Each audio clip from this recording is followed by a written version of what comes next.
Hai, jumpa lagi dalam David Review Channel. Apa kabar semua? Diharapkan semuanya sehat walafiat dan bebas daripada ancaman pandemik COVID-19. Kali ini saya akan membawakan Anda video berkaitan dengan perjuangan Wira Rakyat Sabah. Untuk mengetahui cerita selanjutnya, mohon menonton video ini sehingga ke penghujungnya. Dan bagi memastikan Anda sentiasa terkini dengan video-video daripada David Review Channel, mohon jadi subscriber dan bagilah komen yang positif agar saya lebih bersemangat untuk menyediakan video-video yang menarik untuk tontonan Anda semua. Sekiranya terdapat fakta yang kurang tepat dalam video ini, mohon komen di ruangan komen untuk tujuan penambahbaikan. Terima kasih dan selamat menonton.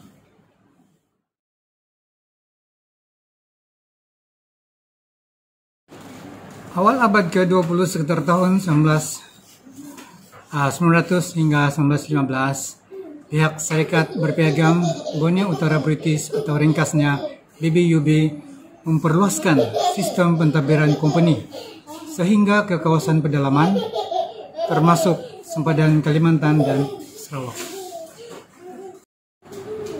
Sementara itu, pahlawan-pahlawan Murut menjadikan Rundum sebagai kubu kuat mereka. Kawasan Rundum tidak pernah diketahui oleh orang ramai sebelum tahun 1898, sehingga Fraser menghantar anggota polis ke sana pada tahun 1899. Pada tahun 1907, company membuka pentadbiran di Tomani. Pusat pentadbiran company di Rundum dibuka pada tahun 1910. Pada ketika itu, perjalanan dari Rundum ke Tenom mengambil masa 3 hari jalan kaki melalui hutan tropika yang tebal. Pentadbiran pihak company coba menghentikan budaya memotong kepala musuh atau yang dikenal head hunting, dan juga memperkenalkan undang-undang tanah serta sistem cukai yang tidak difahami oleh masyarakat pribumi. Akhirnya, suku kaum Murut pun mula memberontak melawan pentadbiran company British. Pemberontakan Murut yang pertama sebenarnya bermula pada tahun 1909 yang diketuai oleh seorang pahlawan Murut bernama Linggam, dan kekuatan perang kaum Murut akan bertambah kuat jika bergabung dengan satu lagi kumpulan perang Murut yang diketuai oleh seorang pahlawan bernama Melayak. Dua pasukan tentera Murut ini walau bagaimanapun gagal bergabung apabila Linggam ditangkap dan Melayak terkorban di dalam satu operasi pantas pasukan polis company yang diketuai oleh George Hulley. George Hulley coba memahami adat dan budaya suku kaum Murut, dan tidak ada kekecewaan berlaku sehingga beliau berpindah ke kawasan lain. Pada tahun 1914 pada bulan Jun, seorang lagi pahlawan Murut bernama Belayong memberontak apabila company mengarahkan suku Murut membuat jalan rentas menyambungkan Rundum dengan Pensiangan. Pahlawan Belayong membuat kubu di Sungai Tagol, di mana pihak polis company dengan mudah dapat memusnahkan kubu tersebut, tapi mereka gagal menangkap Belayong. Pada bulan Februari 1915, semua pekerja Murut yang ditugaskan membuat jalan rentas didapati tiba-tiba menghilangkan diri. Penolong pegawai daerah Rundum bernama N.B. Bebeneo yang dalam proses memindahkan pejabatnya dari Rundum ke Pensiangan diserang hendap oleh pasukan perang Murut, di mana seorang anggota polis terbunuh. Bebeneo terselamat dan sampai ke Pensiangan. Apabila mengetahui yang hampir semua suku kaum Murut memberontak di bawah seorang pemimpin yang luar biasa dan berwibawa bernama Antanum, Bebeneo terpaksa berundur ke Rundum setelah pusat pentadbiran Pensiangan musnah diserang.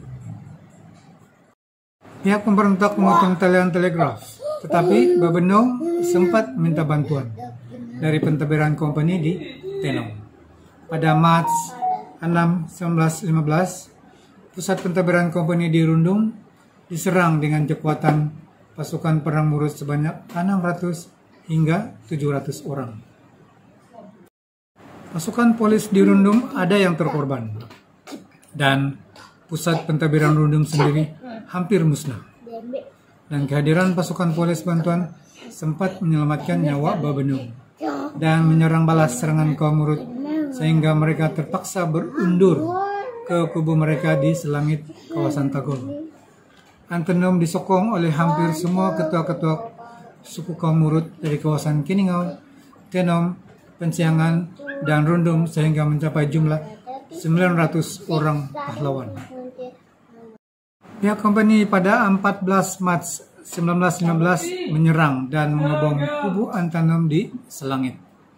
Kesudahan perang tersebut, 350 orang pahlawan Murut gugur, termasuk pahlawan Murut yang terbilang seperti Antenom, Kalur, dan Ansokul.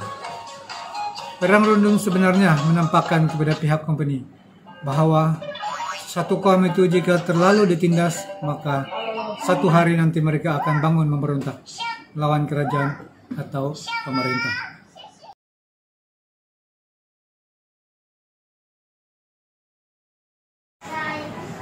Kebangkitan Rundum yang juga dikenali sebagai pemberontakan Rundum merupakan kemuncak kepada penentangan dan perjuangan pahlawan suku kaum Murut terhadap penjajahan dan pemerintahan Syarikat Berpiagam Borneo Utara British di kawasan pedalaman Sabah, khususnya di daerah Tenom, Keningau, dan Pensiangan.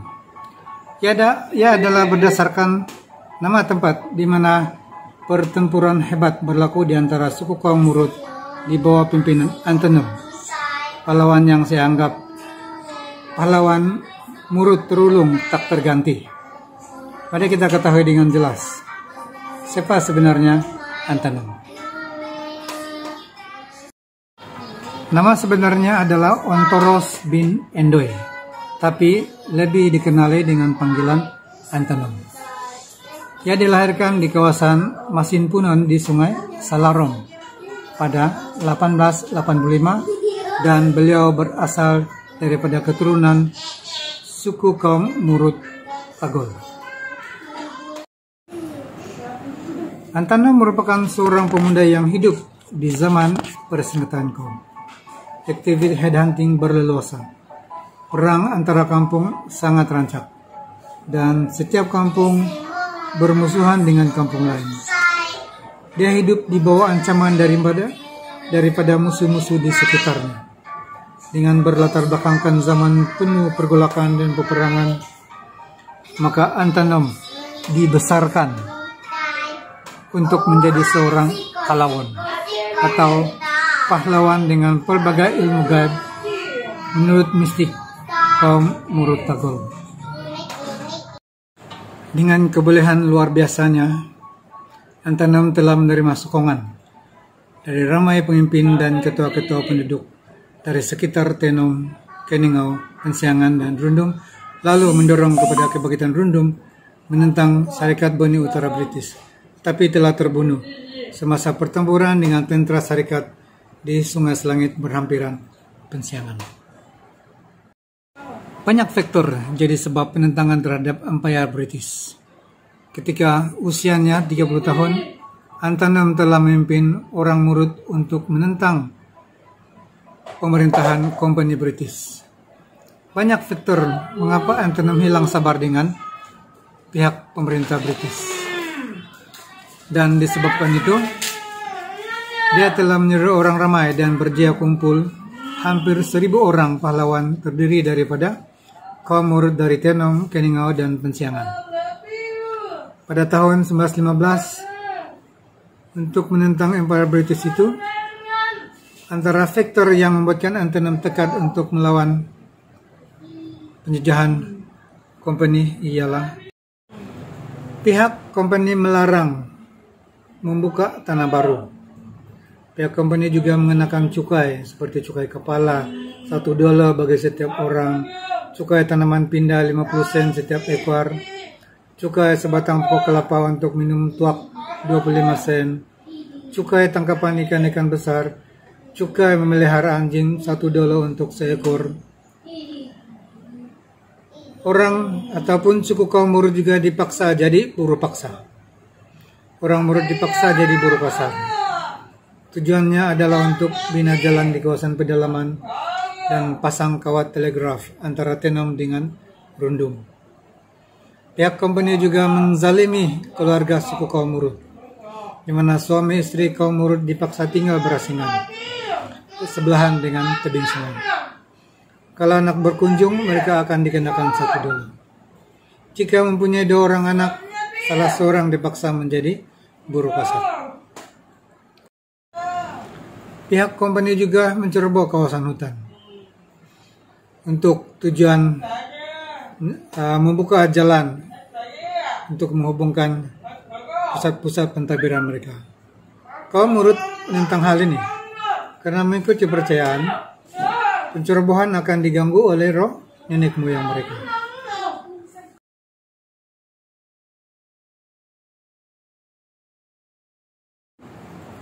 Pihak British dikejutkan dengan kehadiran Antenom dan kesemua pahlawan yang berdaya dikumpulkannya itu di hadapan bangunan pentadbiran mereka. Antenom dan pengikutnya kemudian menyerang dengan membakar bangunan kerajaan, dan kejayaannya itu telah membakar semangat orang Murut yang lain. Pengikut Antenom bertambah seramai 900 orang, dan berlakulah pertempuran selama 6 minggu antara mereka dan pihak British. Antenom juga telah membina kubu pertahanan badan, dan pada April 1915 pihak British telah menghantar 400 orang tentara dilengkapi dengan senjata api untuk menyerang balas. Meskipun hanya menggunakan senjata asas seperti sumpitan, pedang, dan lembing, namun semangat mereka tidak hilang dan semakin mantap untuk melawan penjajahan British. Kegagalan pihak penjajah menewaskan Antenom telah menyebabkan mereka menggunakan taktik kotor, di mana pihak British memasang perangkap dengan menawarkan rundingan damai. Ketika dalam perjalanan untuk bertemu, rupa-rupanya tentara British telah mengepung Antenom dan pengikutnya. Antenom dan ramai pengikutnya terkorban. Penentangan itu dikenali sebagai kebangkitan Rundung.